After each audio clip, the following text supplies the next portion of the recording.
In London there's no job, is there? My voice was barely audible as I fixed my eyes on the email displayed on my laptop screen. The messages between Daniel and an individual named Kate clearly showed the months of deliberate deception. It was all a fabrication. My husband didn't respond, standing silently in our vacant living room, emptied due to our sale of everything for this so-called fresh start. His silence communicated more than words could ever express. My name is Celine Harris, and until this moment, I thought I was on the brink of an exciting new chapter in Minneapolis as a financial analyst at Parker and Reed. Over the past decade, I had built a strong career. But when Daniel returned 3 months ago with news of an extraordinary opportunity in London, I didn't hesitate to support him. That's what partners do, right? They support each other. I sold the house, the first I ever owned, and donated the furniture I had selected so meticulously, piece by piece. Even my grandmother's antique mirror, the sole keepsake I had of her, was sold at Daniel's insistence that we needed to travel light. Now it became clear why he insisted on liquidating everything. How long? I questioned, my voice steadier now, anger starting to replace the initial shock. How long have you been planning this with her? Daniel shifted uneasily, glancing toward his suitcase by the door. Celine, how long? 8 months, he finally admitted. Kate and it just happened, and the plan sort of evolved. Evolved, as if it was some natural development to systematically unravel your wife's life. I felt a wave of nausea thinking about how meticulously they had orchestrated this, waiting until I had sold everything, converted all our assets to cash, stripping away every safety net I had constructed. The money's already gone, isn't it? I asked, already knowing the answer. As a financial analyst, I should have recognized the signs, but love blinds you, and I had trusted him entirely. You'll land on your feet, Daniel reassured, reaching for his suitcase. You always do. Watching him walk towards the door, something shifted inside me. He was right about one thing: I always landed on my feet. This time would be no different. As the door clicked shut behind him, I opened my laptop and began to type. Daniel had no idea who he was dealing with.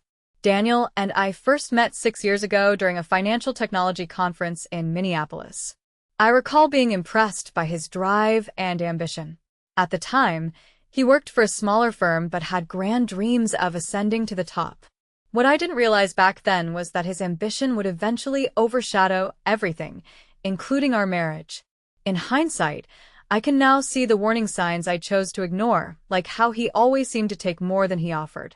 When we first married, I had just received a significant promotion at Parker and Reed. Instead of celebrating my achievement, Daniel convinced me to use my bonus to help him start his own consulting business. It's an investment in our future, he'd said. I believed him, my first mistake, but not my last. For years, I supported his ventures financially and emotionally. When his initial business failed, I worked overtime to keep us afloat. When he proposed trying again, I took out a loan against my 401k to finance it. Each time, he promised things would be different. Each time, I believed him. My cousin Na tried to caution me last year. Celine, she remarked during one of our coffee dates, don't you find it odd that Daniel never wants you involved in his business decisions? You're literally a financial analyst. I defended him. Of course he doesn't want to burden me, I'd replied, adding, besides, he's my husband. I trust him. Trust. What a naive word that seems now. The signs were all there. The late-night phone calls he'd take in the garage, the sudden business trips he never could properly explain, the way he started urging me to sell my assets months ago, insisting we needed to simplify our lives. I had nearly $400,000 in equity from the house sale, plus another $200,000. Everything from my retirement funds and investments was turned to cash, as Daniel advised, which was supposed to simplify our overseas move, yet it vanished into accounts I couldn't track. The irony wasn't lost on me. Despite my career in auditing financial patterns for major corporations and fraud prevention, I failed to notice what unfolded in my own household. Sitting in our barren rental home amongst sealed boxes and dashed hopes, I grew resolute. Though blind before, my eyes were wide open now. Daniel would soon learn the folly of underestimating me. As I nervously explored Daniel's email records, each message unraveled more of their plot. Kate was more than Daniel's lover. She was a previous client and his co-conspirator in enacting their plan. They had meticulously crafted their departure over months, seducing me into cashing everything. 6 weeks prior, Daniel had assured her, "The wife suspects nothing. She's too engrossed in our fictitious London life to notice otherwise." That almost, in his sentence, unsettled me. I printed all the evidence, my analytical instincts in overdrive. Their correspondence revealed how they birthed a new life in Austin while I dismantled our Minnesota home. The property deed, secured just 3 days prior with my funds, bore Kate's name. My phone buzzed, a message from Daniel. I regret how it concluded. "The signed divorce papers are with my attorney. It's best to do this swiftly and cleanly." Swift and clean like a Band-Aid removal, except he'd stripped me of everything, leaving only an unaffordable rented house and packed boxes behind. I called Parker and Reed, my hands trembling. "Linda, my supervisor," picked up swiftly. "I require assistance," I voiced, quivering, unable to attend the London meeting due to the absence of any London plan, unraveling the full narrative. A silence ensued before Linda's voice delivered. "Celine, heed my words. What Daniel and his partner committed goes beyond ethical lapse. It's financial deception. Contact the authorities immediately, then your bank. I'll text an experienced attorney's contact. Use it. Your career remains intact. Take the necessary time off." Tears streamed down my face, stemming from relief, as Linda was a steadfast support amid my chaos. The following hours were a whirlwind of interactions, law enforcement, my bank, the attorney, each underscoring the depth of Daniel's betrayal. My bank contact conveyed the final blow. "Mrs. Harris, the majority of transactions were, regrettably, authorized by you," they gently informed. "Given the willful conversion and transfer, our hands are tied." I disconnected, surveying the purposely barren house, meant to signify a new beginning. Gazing at my reflection, I barely identified the person staring back. Yet within those eyes, a new resolve sparked. A financial analyst specializing in deciphering money trails, possessing assets and knowledge Daniel overlooked.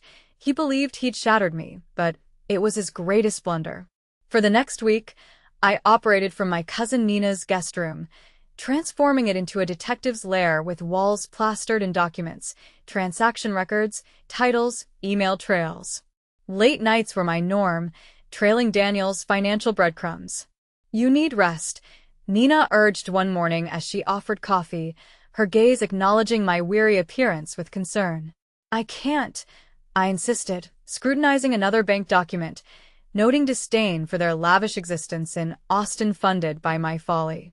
I'd almost traced a substantial $380,000 traverse spanning 3 separate transactions. We were entering the realm of federal crimes such as wire and investment fraud. I wasn't ready to alert the authorities yet. There were more pieces of evidence to gather, and another move I could make first. I contacted Marcus, an old friend from college who was working at the bank where Kate had recently opened her account. Over coffee, I showed him what I'd uncovered. "Jesus, Celine," he said, scanning the documents. "This is serious." "I know," I replied. "That's why I need your help." What followed was like watching a series of dominoes topple over. Marcus flagged Kate's account for dubious activities, which automatically triggered a freeze just as they were finalizing another property investment. The timing was impeccable. Within hours, my phone buzzed with a message from an unknown number. It was Kate, expressing her first sign of panic. "What did you do?" I chose not to reply, and instead forwarded all the evidence I had gathered to other victims I had identified. Slowly, they began reaching out, each with their own tales of deception. That evening, Linda called me. "Celine, we've been contacted by the FBI about some unusual transactions you flagged," she said. I inhaled deeply. "I can explain everything." "No need," she cut in. "I've already informed them you had my approval to use the software. They wish to meet with you tomorrow." That evening, I sat in Nina's guest room, staring at my laptop screen, aware of one last powerful move I could make. Daniel had made a critical error. using the same password for everything since college, including his email. With a few keystrokes, I accessed his account. There lay every conversation with Kate, every plot they devised, every falsehood they spun. I downloaded all the information, hovering over the forward button. One click could send everything to his entire professional network. I remembered his laughter over the phone, so sure of his victory. The old Celine might have hesitated, but I wasn't her anymore. I clicked send. The repercussions were swift and devastating. Within hours, Daniel's professional world crumbled as clients, colleagues, and business associates received documented proof of his fraudulent activities. His phone likely erupted with messages, as he eventually broke his silence, texting me, "You've ruined me. Are you happy now?" I looked at his message, feeling nothing but steely determination. "No, Daniel," I replied. "I'm just beginning." The FBI meeting the following morning was an intense ordeal. I sat in a sterile conference room, systematically guiding the agents through all the evidence I'd collected. They were particularly interested in the fraud pattern affecting numerous victims. "Mrs. Harris," Agent Robert said, "what you've discovered here is not just a single event. This seems to be a sophisticated criminal operation." I provided them my last piece of evidence, a comprehensive spreadsheet outlining every transaction, every victim, and every dollar. They thought they could obscure their trail, I explained. But if you know where to look, money always leaves traces. That's when events took an unexpected turn. Agent Robert slid a paper across the table. "We've been monitoring Miss Catherine Bennett, Kate, for the last year. She's involved in similar scams in 3 other states." My heart skipped a beat. "What?" "She's a professional con artist, Mrs. Harris, and it appears your husband might not only have been her accomplice, he could have been her victim as well." The room seemed to spin as his words struck me deeply. Could Daniel have been deceived too? Had Kate manipulated him as they did me? Suddenly, my phone buzzed with an urgent message from Marcus. "Kate's attempting to withdraw from the frozen accounts. She's at the bank creating a commotion." I quickly called Marcus. "She's threatening legal action," he explained, "said she'll sue the bank for unlawful account freezing, and she has a lawyer with her." "Don't release anything," I insisted. "The FBI is involved now."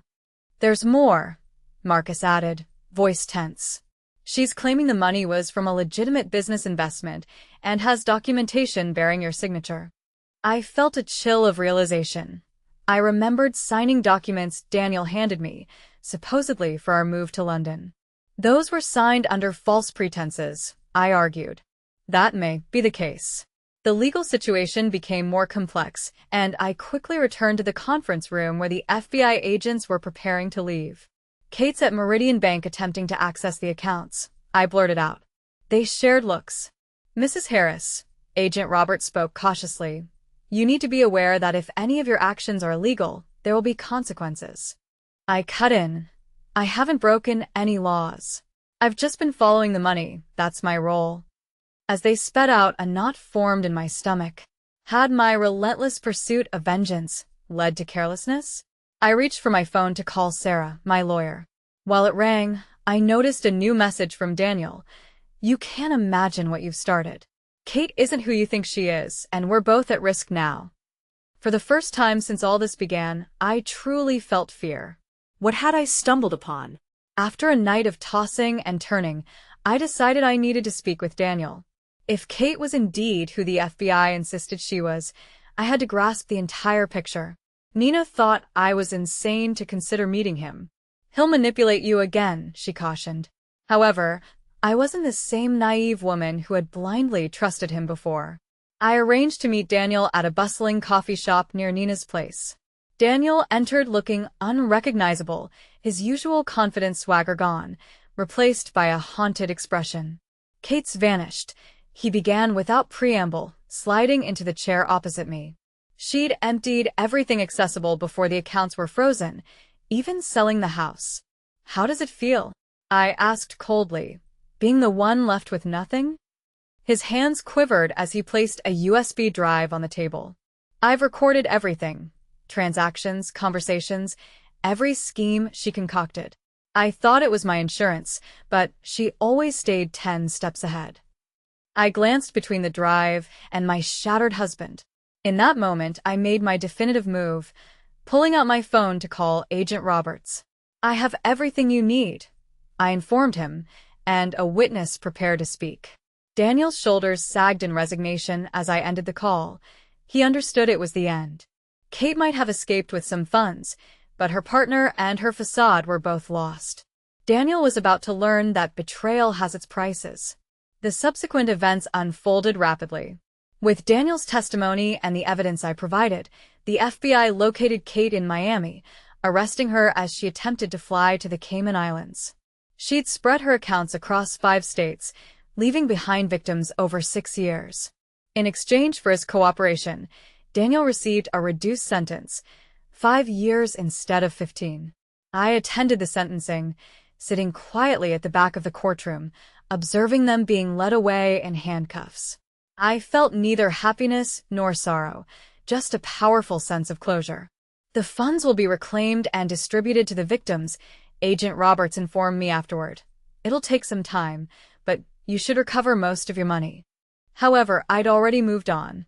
Parker and Reed promoted me, heading up their newly formed fraud detection unit, inspired by my exposure of Kate's scheme. I purchased a modest home in a peaceful neighborhood. Nothing elaborate, but it was genuinely mine this time. Nina helped me settle in, organizing furniture and hanging pictures on a warm Saturday afternoon. "You know what's ironic?" I commented, unpacking books. "Daniel once called me too trusting, too naive. It turns out, I just trusted the wrong people." "And now?" Nina asked. I smiled, recalling my new colleagues, the other victims I'd aided, the fresh start I'd made. Now I trust myself, and that's enough. Later, as I stood in my new kitchen, I raised a glass to my reflection in the window. The woman staring back was stronger, wiser, and finally, wholly liberated.